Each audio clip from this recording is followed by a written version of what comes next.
ਵਾਹਿਗੁਰੂ ਜੀ ਕਾ ਖਾਲਸਾ ਵਾਹਿਗੁਰੂ ਜੀ ਕੀ ਫਤਿਹ। ਅਮਰੀਕਾ ਦੇ ਵਿੱਚ ਸਪੈਕਟਰਮ ਆਰਸੀਐਨ ਕੇਬਲ ਨੈਟਵਰਕਸ, ਸ਼ਾਵਾ ਟੀਵੀ ਅਤੇ ਕੈਨੇਡਾ ਦੇ ਵਿੱਚ ਬੈਲ ਕੇਬਲ ਨੈਟਵਰਕ ਰਾਹੀਂ ਵਰਲਡ ਵਾਈਡ ਗਲੋਬਲ ਸੀਪੀਐਨ, roku, ਜਾਦੂ, TV84 ਦੀ ਆਨਲਾਈਨ ਸਟ੍ਰੀਮਿੰਗ ਜਾਂ ਫਿਰ ਫੇਸਬੁੱਕ ਰਾਹੀਂ ਸਾਡੇ ਨਾਲ ਜੁੜੇ ਹੋਏ ਸਾਰੇ ਦਰਸ਼ਕਾਂ ਦਾ ਮੈਂ ਅਮਰਵੀਰ ਸਿੰਘ ਅੱਜ ਦੇ ਪ੍ਰੋਗਰਾਮ ਵਿੱਚ ਸਵਾਗਤ ਕਰਦਾ। ਵਿਊਅਰਸ, ਜਿੱਥੇ ਪੰਜਾਬ ਵਿੱਚ ਸਿੱਖਾਂ ਦੀ ਬਹੁਤਾਤ ਆਬਾਦੀ ਵਸਦੀ ਹੈ, ਉੱਥੇ ਹੀ ਅਮਰੀਕਾ, ਕੈਨੇਡਾ, ਯੂਰਪ, ਆਸਟ੍ਰੇਲੀਆ ਵਿੱਚ ਸਿੱਖਾਂ ਦੀ ਆਬਾਦੀ ਮਿਲੀਅਨਸ ਵਿੱਚ ਹੈ। ਅਮਰੀਕਾ ਵਿੱਚ ਕਰੀਬ 7-8 ਲੱਖ ਸਿੱਖ ਵਸਦੇ ਹਨ, ਜਿਨ੍ਹਾਂ ਨੇ ਵੱਖ-ਵੱਖ ਖਿੱਤਿਆਂ ਵਿੱਚ ਮਿਹਨਤ ਨਾਲ ਆਪਣੀ ਥਾਂ ਬਣਾਈ ਹੈ। ਜਿੱਥੇ ਭਾਰਤ ਵਿੱਚ ਸਿੱਖਾਂ ਦੇ ਹੋਏ ਕਤਲੇਆਮ ਦੇ ਇਨਸਾਫ ਦੀ ਗੱਲ ਹੈ ਅਤੇ ਸਿੱਖ ਹੱਕਾਂ ਦੀ ਲਾਮਬੰਦੀ ਦੀ ਗੱਲ ਹੋਵੇ, ਉੱਥੇ ਸਿੱਖ ਡਾਇਸਪੋਰਾ ਦਾ ਅਹਿਮ ਯੋਗਦਾਨ ਹੈ।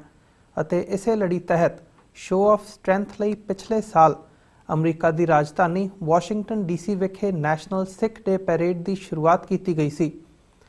ਖਾਲਸਾ ਸਾਜਣਾ ਦਿਵਸ ਮੌਕੇ ਨੈਸ਼ਨਲ ਸਿੱਖ ਡੇ ਪੈਰੇਡ ਨੂੰ ਸਥਾਪਿਤ ਕਰਨ ਲਈ ਅਮਰੀਕਾ ਦੀਆਂ ਸਿੱਖ ਜਥੇਬੰਦੀਆਂ ਅਤੇ ਗੁਰਦੁਆਰਾ ਕਮੇਟੀਆਂ ਸਿੱਖ ਕੋਆਰਡੀਨੇਸ਼ਨ ਕਮੇਟੀ ਈਸਟ ਕੋਸਟ ਦੇ ਬੈਨਰ ਹੇਠ ਲਗਾਤਾਰ ਕੰਮ ਕਰ ਰਹੀਆਂ ਹਨ। ਇਸ ਸਾਲ ਨੈਸ਼ਨਲ ਸਿੱਖ ਡੇ ਪੈਰੇਡ 8 ਅਪ੍ਰੈਲ ਨੂੰ ਵਾਸ਼ਿੰਗਟਨ DC ਵਿਖੇ ਹੋਣ ਜਾ ਰਹੀ ਹੈ ਅਤੇ ਸਿੱਖ ਕੋਆਰਡੀਨੇਸ਼ਨ ਕਮੇਟੀ ਈਸਟ ਕੋਸਟ ਵੱਲੋਂ ਇਸ ਦਾ ਸੰਚਾਲਨ ਕੀਤਾ ਜਾ ਰਿਹਾ ਹੈ।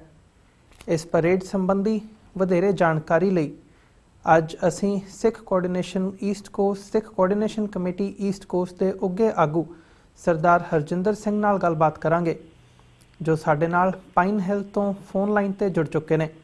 ਆਓ ਅੱਜ ਦੀ ਵਿਚਾਰ ਚਰਚਾ ਦੀ ਸ਼ੁਰੂਆਤ ਕਰਦੇ ਹਾਂ। ਹਾਂਜੀ ਹਰਜਿੰਦਰ ਸਿੰਘ ਜੀ, ਵਾਹਿਗੁਰੂ ਜੀ ਕਾ ਖਾਲਸਾ ਵਾਹਿਗੁਰੂ ਜੀ ਕੀ ਫਤਿਹ। ਅਮਰਵੀਰ ਸਿੰਘ ਜੀ, ਵਾਹਿਗੁਰੂ ਜੀ ਕਾ ਖਾਲਸਾ ਵਾਹਿਗੁਰੂ ਜੀ ਕੀ ਫਤਿਹ। ਸਾਰੇ ਵਿਊਅਰਸ ਨੂੰ ਵੀ ਵਾਹਿਗੁਰੂ ਜੀ ਕਾ ਖਾਲਸਾ ਵਾਹਿਗੁਰੂ ਜੀ ਕੀ ਫਤਿਹ। ਹਰਜਿੰਦਰ ਸਿੰਘ ਜੀ, ਸਾਰਿਆਂ ਤੋਂ ਪਹਿਲਾਂ ਤਾਂ ਅਸੀਂ ਤੁਹਾਡਾ ਸਵਾਗਤ ਕਰਦੇ ਹਾਂ। ਤੁਸੀਂ ਪਹਿਲੀ ਵਾਰ TV84 ਦੇ ਦਰਸ਼ਕਾਂ ਦੇ ਰੂਬਰੂ ਹੋ ਰਹੇ ਹੋ ਤੇ ਇਸੇ ਦੇ ਨਾਲ ਜਿਹੜੀ ਅੱਜ ਦੀ ਗੱਲਬਾਤ ਹੈਗੀ ਹੈ ਉਹਦੀ ਆਪਾਂ ਸ਼ੁਰੂਆਤ ਕਰਦੇ ਹਾਂ ਨੈਸ਼ਨਲ ਸਿੱਖ ਡੇ ਪੈਰੇਡ ਤੋਂ। ਪਿਛਲੇ ਸਾਲ ਇਸ ਪੈਰੇਡ ਦੀ ਸ਼ੁਰੂਆਤ ਹੋਈ ਸੀ, ਸੋ ਤੁਸੀਂ ਕੀ ਕਹਿਣਾ ਚਾਹੋਗੇ ਪੈਰੇਡ ਬਾਰੇ? ਪਿਛਲੇ ਸਾਲ ਕਿਸ ਹਿਸਾਬ ਦਾ ਰਿਸਪੌਂਸ ਸੀਗਾ ਤੇ ਇਸ ਸਾਲ ਜਿਹੜਾ ਤੁਸੀਂ ਪ੍ਰੋਗਰਾਮ ਉਲੀਕਿਆ ਹੋਇਆ 8 ਅਪ੍ਰੈਲ ਦਾ, ਉਹਦੇ ਬਾਰੇ ਕੀ ਤਿਆਰੀਆਂ ਚੱਲ ਰਹੀਆਂ ਨੇ ਤੇ ਤੁਹਾਡੀਆਂ ਕੀ ਐਕਸਪੈਕਟੇਸ਼ਨਸ ਹੈਗੀਆਂ ਨੇ? ਭਾਈ ਅਮਰਵੀਰ ਸਿੰਘ ਜੀ, ਮੈਂ ਇਸ ਤੋਂ ਪਹਿਲਾਂ ਕਿ ਤੁਹਾਨੂੰ ਪਰੇਡ ਬਾਰੇ ਦੱਸਾਂ, ਮੈਂ ਥੋੜਾ ਜਿਹਾ ਤੁਹਾਨੂੰ ਸਿੱਖ ਕੋਆਰਡੀਨੇਸ਼ਨ ਕਮੇਟੀ ਈਸਟ ਕੋਸਟ ਬਾਰੇ ਦੱਸਣਾ ਚਾਹਾਂਗਾ ਜੀ।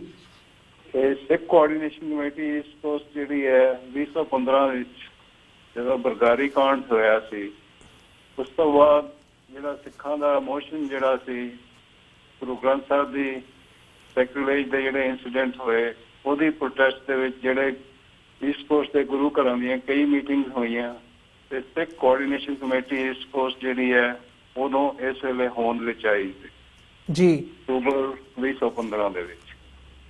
ਤੇ ਹੌਲੀ ਹੌਲੀ ਇਹਦੇ ਵਿੱਚ ਸਾਡੀ ਪਾਰਟੀਸਪੇਸ਼ਨ ਜਿਹੜੀ ਹੈ ਸਿੱਖ ਇਸ਼ੂਜ਼ ਤੇ ਕਾਫੀ ਵੱਧ ਗਈ ਹੈ। ਪਹਿਲਾਂ ਤਾਂ ਅਸੀਂ ਸਰਬੱਤ ਖਾਲਸਾ 2015 ਵਾਲੀ ਦੀ ਸਪੋਰਟ ਦੇ ਵਿੱਚ ਹੀ ਮੇਨ ਐਫਰਟਸ ਸੀ, ਪਰ ਹੁਣ ਜਿਹੜੀਆਂ ਸਾਡੀਆਂ ਲੋਕਲ ਇਸ਼ੂਜ਼ ਨੇ, ਡੋਮੈਸਟਿਕ ਇਸ਼ੂਜ਼ ਯੂਨਾਈਟਿਡ ਸਟੇਟਸ ਦੀਆਂ ਜਾਂ ਜਿਹੜੀਆਂ ਪੰਜਾਬ ਦੀਆਂ ਵੀ ਨੇ ਜੀ, ਹਿਊਮਨ ਰਾਈਟਸ ਦੀਆਂ ਜਾਂ ਸਿੱਖ ਸੋਵਰੈਨਿਟੀ ਦੀਆਂ, ਉਹ ਸਾਰੀਆਂ ਜਿਹੜੀਆਂ ਇਸ਼ੂਜ਼ ਨੇ ਇਹ ਸਿੱਖ ਸੋਵਰੈਨਿਟੀ ਈਸਟ ਕੋਸਟ ਕਮੇਟੀ ਜਿਹੜੀ ਹੈ ਉਹਦੇ ਚ ਕਾਫੀ ਅਗਰੈਸਿਵਲੀ ਪਾਰਟੀਸਪੇਟ ਕਰ ਰਹੀ ਹੈ ਜੀ। ਤੇ ਇਸੇ ਲਿੰਕ ਦੇ ਵਿੱਚ ਹੀ ਅਸੀਂ ਜਿਹੜੀ ਹੈ ਪਿਛਲੇ ਸਾਲ ਸਿੱਖ ਫਰੀਡਮ ਮਾਰਚ ਦੇ ਨਾਲ ਅਸੀਂ ਵਾਸ਼ਿੰਗਟਨ DC ਦੇ ਵਿੱਚ ਇੱਕ ਪਰੇਡ ਕੱਢੀ ਸੀ, ਜਿਹਦੇ ਵਿੱਚ ਕੋਈ 40 ਗੁਰਦੁਆਰੇ ਤੇ ਜਥੇਬੰਦੀਆਂ ਨੇ ਪਾਰਟੀਸਪੇਟ ਕੀਤਾ ਸੀ ਜੀ। ਤੇ ਉਸੇ ਲੜੀ ਦੇ ਵਿੱਚ ਹੁਣ ਜਿਹੜੀ ਅਸੀਂ ਸੈਕਿੰਡ ਜਿਹੜੀ ਹੈ ਪਰੇਡ ਕੱਢ ਰਹੇ ਹਾਂ 8 ਅਪ੍ਰੈਲ 2017 ਨੂੰ ਵਾਸ਼ਿੰਗਟਨ DC ਵਿੱਚ। ਇਸ ਵਾਰੀ ਅਸੀਂ ਪਰੇਡ ਦਾ ਨਾਂ ਜਿਹੜਾ ਹੈ ਨੈਸ਼ਨਲ ਸਿੱਖ ਡੇ ਪਰੇਡ ਦੇ ਵਿੱਚ ਚੇਂਜ ਕੀਤਾ ਹੈ, ਕਿਉਂਕਿ ਅਸੀਂ ਚਾਹੁੰਦੇ ਹਾਂ ਕਿ ਭਾਵੇਂ ਅਸੀਂ ਈਸਟ ਕੋਸਟ ਦੀਆਂ ਜਥੇਬੰਦੀਆਂ ਤੇ ਗੁਰੂ ਕਰ ਰਹੇ ਹਾਂ, ਪਰ ਹੌਲੀ ਹੌਲੀ ਅਸੀਂ ਮਿਡ ਵੈਸਟ, ਸਾਊਥ ਵੈਸਟ ਤੇ ਈਵਨ ਵੈਸਟ ਕੋਸਟ ਤੋਂ ਵੀ ਸਾਨੂੰ ਜਿਹੜਾ ਹੈ ਇਹਦੇ ਚ ਪਾਰਟੀਸਪੇਸ਼ਨ ਕਰਨ ਦਾ ਹੁੰਗਾਰਾ ਮਿਲ ਰਿਹਾ ਹੈ। ਸੋ ਜੀ ਇਸ ਕਰਕੇ ਅਸੀਂ ਇਹਨੂੰ ਨੈਸ਼ਨਲ ਪਰੇਡ ਦੇ ਰੂਪ ਦੇ ਵਿੱਚ ਜਿਹੜਾ ਅਸੀਂ ਦੇਖਣਾ ਚਾਹੁੰਦੇ ਹਾਂ। ਤੇ ਇਸ ਸਾਲ ਸਾਡੀ ਜਿਹੜੀ ਪਾਰਟੀਸਪੇਸ਼ਨ ਹੈ ਪਿਛਲੇ ਸਾਲ ਨਾਲੋਂ ਕਾਫੀ ਵੱਧ ਅਸੀਂ ਐਕਸਪੈਕਟ ਕਰ ਰਹੇ ਹਾਂ ਜੀ।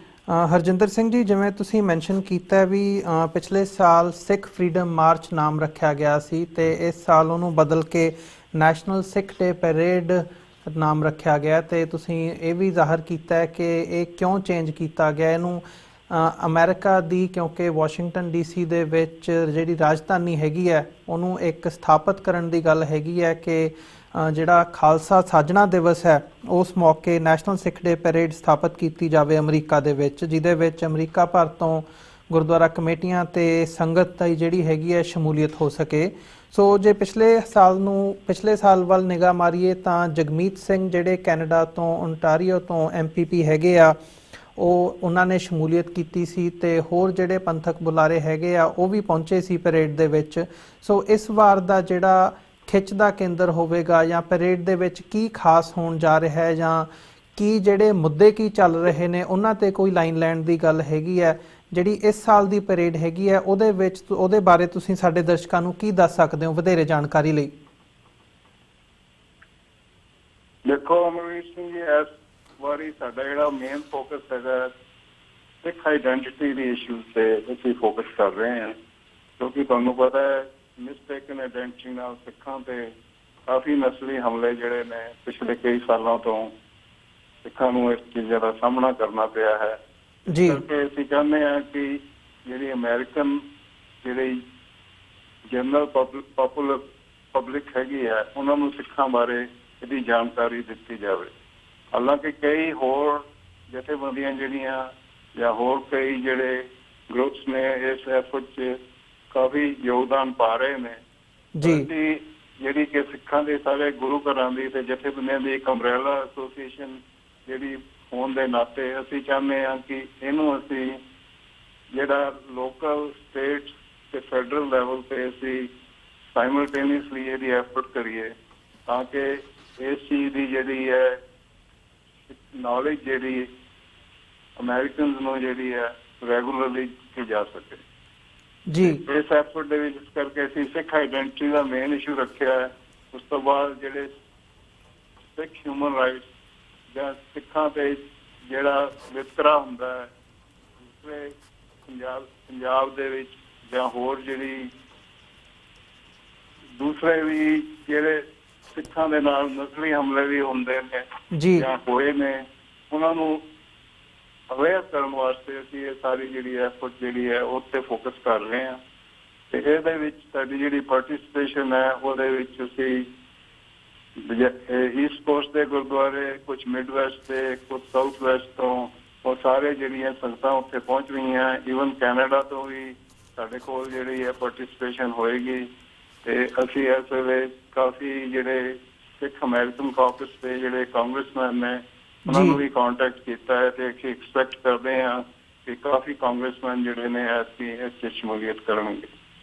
ਜੀ, ਹਰਜਿੰਦਰ ਸਿੰਘ ਜੀ, ਇਹ ਇੱਕ ਬਹੁਤ ਚੰਗੀ ਗੱਲ ਹੈਗੀ ਹੈ ਕਿ ਜਿਵੇਂ ਤੁਸੀਂ ਦੱਸਿਆ ਕਿ ਇਸ ਸਾਲ ਜਿਹੜਾ ਦਾਇਰਾਕਾਰ ਹੈਗਾ ਉਹ ਪਰੇਡ ਦਾ ਵਧਣ ਜਾ ਰਿਹਾ ਹੈ। ਆਲੇ ਦੁਆਲਿਓਂ ਵੀ ਜਿਹੜੇ ਹੈਗੀ ਹੈ ਸੰਗਤ ਵੀ ਸ਼ਮੂਲੀਅਤ ਕਰੂਗੀ ਤੇ ਗੁਰਦੁਆਰਾ ਸਾਹਿਬਾਨਾਂ ਦੀਆਂ ਕਮੇਟੀਆਂ ਵੀ ਇਸ ਵਿੱਚ ਸ਼ਮੂਲੀਅਤ ਕਰਨਗੀਆਂ।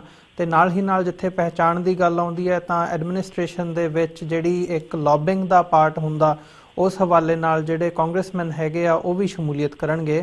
ਸੋ ਅੰਤ ਦੇ ਵਿੱਚ ਜਿਹੜਾ ਇੱਕ ਆਖਰੀ ਸਵਾਲ ਮੈਂ ਤੁਹਾਡੇ ਕੋਲੋਂ ਪੁੱਛਣਾ ਚਾਹੂੰਗਾ ਉਹ ਵੀ ਜਿਹੜੀ ਹੁਣ ਸਾਡੇ ਨਾਲ ਸੰਗਤ ਜੁੜੀ ਹੋਈ ਹੈ, ਸਾਡੇ ਨਾਲ ਵਿਊਅਰਸ ਦਰਸ਼ਕ ਜੁੜੇ ਹੋਏ ਆ, ਉਹਨਾਂ ਨੂੰ ਤੁਸੀਂ ਕੀ ਅਪੀਲ ਕਰਨਾ ਚਾਹੋਗੇ, ਕੀ ਮੈਸੇਜ ਦੇਣਾ ਚਾਹੋਗੇ ਸਾਡੇ TV 84 ਦੇ ਮਾਧਿਅਮ ਦੇ ਥਰੂ ਅੱਜ ਇਸ ਪਰੇਡ ਦੇ ਬਾਰੇ?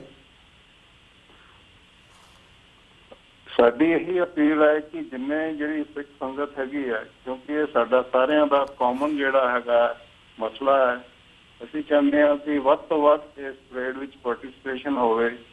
ਤੇ ਤੁਹਾਡੇ ਮੀਡੀਅਮ ਦੇ ਵਿੱਚ ਮੈਂ ਸਾਰਾ ਮੈਸੇਜ ਦੇਣਾ ਚਾਹਾਂਗਾ ਕਿ ਜਿਹੜੀ ਪਰੇਡ ਹੈ ਉਹ 8 ਅਪ੍ਰੈਲ 2017 ਨੂੰ ਨਿਚਰਵਾਰ ਦਾ ਦਿਨ ਹੈ ਜੀ। ਉਸ ਵੇਲੇ ਜਿਹੜੀ ਪਰੇਡ ਦਾ ਜਿਹੜਾ ਇਹ ਡੀਟੇਲ ਦਾ ਇਹ ਪ੍ਰੋਗਰਾਮ ਹੈ ਵੀ ਉਸ ਦਿਨ ਚੈਰੀ ਬਲੌਸਮ ਫੈਸਟੀਵਲ ਵੀ ਹੈ ਤੇ ਉੱਥੇ ਕਾਫੀ ਵੱਡਾ ਇਕੱਠ ਵਾਸ਼ਿੰਗਟਨ DC ਵਿੱਚ ਹੋਵੇਗਾ ਜੀ। ਤੇ ਅਸੀਂ ਉੱਥੇ ਕਨਸਟੀਟਿਊਸ਼ਨ ਐਵਨਿਊ ਤੇ 23rd ਜਿਹੜੀ ਸਟਰੀਟ ਹੈ ਉੱਥੇ ਜਿਹੜੀ ਉੱਥੋਂ ਪਰੇਡ ਦਾ ਸ਼ੁਰੂਆਤ ਹੋਏਗਾ। ਉੱਥੋਂ ਅਸੀਂ ਕਾਂਸਟੀਟਿਊਸ਼ਨ ਐਵਨਿਊ ਤੋਂ ਮਾਰਚ ਕਰਕੇ ਅਸੀਂ ਯੂਐਸ ਕੈਪੀਟਲ ਜਿਹੜਾ ਕੋਈ 1.25 ਮੀਲ ਦਾ ਡਿਸਟੈਂਸ ਹੈ ਉਹਦੇ ਵਿੱਚ ਅਸੀਂ ਮਾਰਚ ਕਰਨਾ ਹੈ ਜੀ। ਉਸ ਤੋਂ ਬਾਅਦ ਉੱਥੇ ਅਸੀਂ 3 ਵਜੇ ਦਾ ਪ੍ਰੋਗਰਾਮ ਹੈ ਜਿਹੜਾ ਕਿ ਅਸੀਂ ਯੂਐਸ ਕੈਪੀਟਲ ਤੇ ਪਹੁੰਚ ਜਾਵਾਂਗੇ। ਉੱਥੇ ਯੂਐਸ ਕੈਪੀਟਲ ਤੇ ਸਾਨੂੰ ਸਪੌਟ ਜਿਹੜਾ ਰਿਜ਼ਰਵ ਹੋਇਆ ਹੈ 3rd ਸਟਰੀਟ ਤੇ, ਉੱਥੇ ਅਸੀਂ 2 ਘੰਟੇ ਦੀ ਰੈਲੀ ਜਿਹਦੇ ਵਿੱਚ ਸਾਡੇ ਸਪੈਸ਼ਲ ਗੈਸਟ ਤੇ ਕੀਨੋਟ ਸਪੀਕਰ ਜਿਹੜੇ ਨੇ ਉਹ ਸਾਡੀ ਇਸ਼ੂਜ਼ ਤੇ ਜਿਹੜੇ ਕੰਗਰੈਸ਼ਨਲ ਮੈਂਬਰਸ ਨੇ ਉਹ ਸਾਰੇ ਉੱਥੇ ਸਟੇਜ ਤੇ ਆ ਕੇ ਸਾਰੀ ਜਿਹੜੀ ਸੰਗਤ ਹੈ ਜਿੰਨੀ ਆਡੀਅנס ਹੈ ਉਹਨੂੰ ਸੰਬੋਧਨ ਕਰਨ। ਜੀ ਇਨ ਬਰੀਫ ਇਹੀ ਪ੍ਰੋਗਰਾਮ ਹੈ ਤੇ ਸਾਡੀ ਸਾਰੀ ਸੰਗਤਾਂ ਨੂੰ ਅਪੀਲ ਹੈ ਕਿ ਜਿਹੜੇ ਗੁਰੂ ਘਰ ਜਿਹੜੇ ਸਾਰੇ ਈਸਟ ਕੋਸਟ ਮਿਡਵੈਸਟ ਸਾਰਿਆਂ ਤੋਂ ਬੱਸਿਸ ਲੈ ਕੇ ਉੱਥੇ ਵਾਸ਼ਿੰਗਟਨ ਡੀਸੀ ਪਹੁੰਚ ਰਹੇ ਨੇ, ਉਹਦੇ ਵਿੱਚ ਵੱਧ ਤੋਂ ਵੱਧ ਜਿੰਨੀ ਤੁਸੀਂ ਪਾਰਟਿਸਿਪੇਸ਼ਨ ਕਰੋਗੇ ਤਾਂ ਕਿ ਅਸੀਂ ਆਪਣੇ ਨੰਬਰਸ ਸ਼ੋ ਕਰਕੇ ਆਪਣੀ ਸਟਰੈਂਥ ਸ਼ੋ ਕਰਕੇ ਆਪਣਾ ਮੈਸੇਜ ਕਨਵੇ ਕਰ ਸਕੀਏ। ਜੀ ਹਰਜਿੰਦਰ ਸਿੰਘ ਜੀ, ਤੁਹਾਡਾ ਬਹੁਤ-ਬਹੁਤ ਧੰਨਵਾਦ ਕਿ ਤੁਸੀਂ ਆਪਣਾ ਸਮਾਂ ਕੱਢ ਕੇ ਸਾਡੇ ਦਰਸ਼ਕਾਂ ਦੇ ਨਾਲ ਵਿਚਾਰਾਂ ਦੀ ਸਾਂਝ ਪਾਈ ਹੈ ਤੇ ਨੈਸ਼ਨਲ ਸਿੱਖ ਡੇ ਪੈਰੇਡ ਬਾਰੇ ਸਾਨੂੰ ਜਿਹੜੀ ਹੈ ਵਧੇਰੇ ਜਾਣਕਾਰੀ ਦਿੱਤੀ ਹੈ। ਤੁਹਾਡਾ ਬਹੁਤ-ਬਹੁਤ ਧੰਨਵਾਦ ਜੀ। ਉਮੀਦ ਕਰਦੇ ਹਾਂ ਕਿ ਆਉਣ ਵਾਲੇ ਸਮੇਂ ਦੇ ਵਿੱਚ ਦੁਬਾਰਾ ਫਿਰ ਤੁਹਾਡੇ ਨਾਲ ਕਿਸੇ ਇਸ਼ੂ ਦੇ ਉੱਪਰ ਗੱਲਬਾਤ ਜਾਰੀ ਰੱਖਾਂਗੇ। ਧੰਨਵਾਦ ਜੀ। ਅੱਜ ਦੇ ਸ਼ੋਅ ਵਿੱਚ ਅਸੀਂ ਤੁਹਾਡੇ ਕੋਲੋਂ ਇੱਥੇ ਹੀ ਇਜਾਜ਼ਤ ਚਾਹਾਂਗੇ। ਵਾਹਿਗੁਰੂ ਜੀ ਕਾ ਖਾਲਸਾ, ਵਾਹਿਗੁਰੂ ਜੀ ਕੀ ਫਤਿਹ ਜੀ। ਵਿਊਅਰਸ, ਜਿੱਥੇ ਅਸੀਂ ਹੁਣ ਹਰਜਿੰਦਰ ਸਿੰਘ ਨਾਲ ਗੱਲਬਾਤ ਕੀਤੀ ਹੈ ਉੱਥੇ ਇਸੇ ਸਾਰੇ ਇਸ਼ੂ ਦੇ ਉੱਪਰ ਪਰੇਡ ਬਾਰੇ ਤੇ ਕੁਝ ਹੋਰ ਮੁੱਦਿਆਂ ਤੇ ਅਸੀਂ ਸਿੱਖ ਕੋਆਰਡੀਨੇਸ਼ਨ ਕਮੇਟੀ ਈਸਟ ਕੋਸਟ ਦੇ ਜਿਹੜੇ ਕੋਆਰਡੀਨੇਟਰ ਨੇ ਸਰਦਾਰ ਹਿੰਮਤ ਸਿੰਘ ਉਹਨਾਂ ਨਾਲ ਵੀ ਗੱਲਬਾਤ ਕਰਨੀ ਹੈ। ਉਹਦੇ ਲਈ ਅਸੀਂ ਇੱਕ ਬ੍ਰੇਕ ਤੋਂ ਬਾਅਦ ਉਹਨਾਂ ਨਾਲ ਗੱਲਬਾਤ ਸ਼ੁਰੂ ਕਰਾਂਗੇ, ਗੱਲਬਾਤ ਜਾਰੀ ਰੱਖਾਂਗੇ। ਸੋ ਤੁਹਾਡੇ ਨਾਲ ਮੁਲਾਕਾਤ ਹੁੰਦੀ ਹੈ ਜੀ ਇੱਕ ਬ੍ਰੇਕ ਤੋਂ ਬਾਅਦ।